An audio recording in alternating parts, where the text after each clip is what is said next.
to the situation in the Middle East, and I can tell you that we continue to raise the alarm over the humanitarian impact of escalating violence across parts of the Middle East, which is driving rising civilian casualties, damage to civilian infrastructure, and growing displacement of people.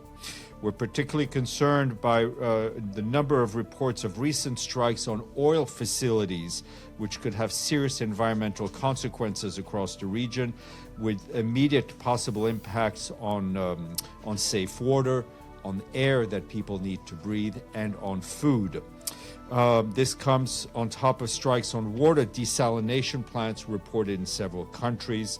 I can tell you that our colleagues at the World Health Organization are particularly following the health impacts of all of these. The Middle East was already facing immense humanitarian needs prior to this latest escalation. We reiterate again that all possible precautions must be taken to protect civilians from the impact of hostilities and to avoid damage to health facilities, schools, water systems, and other essential infrastructure. We and our partners continue to seize every opportunity to support people in need and scale up. No civilian infrastructure, such as airports, should be hit, right? I think any spread of this conflict beyond the area which is already spread is extremely concerning, and it is vital that the stability of Iraqi Kurdistan be preserved. Following up on the Strait of Hormuz, Steph, the Secretary General... Increase in oil prices will impact everything, right, including UN operations, including the cost of transporting, of running our logistics operation, the cost of humanitarian food supplies being transported.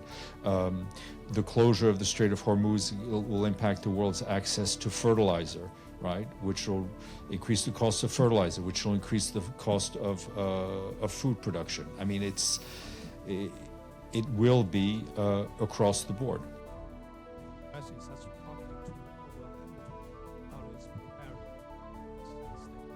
And also, it underscores yet again our addiction to fossil fuel, where supplies, is concentrated in just a few regions of the world, and it should also be an opportunity to redouble our efforts on renewables. Prayers were not allowed to reach Al-Aqsa Mosque. Do you have anything to say about it? We believe that the faithful should be allowed to pray freely, especially during high holidays, and as we've always said, that we support the maintaining of the status quo as it comes to the holy sites in Jerusalem. The last 2 weeks, wondering, and I've seen UNESCO's statement wondering that SG has anything to... UNESCO is in the lead on that, and I think, listen,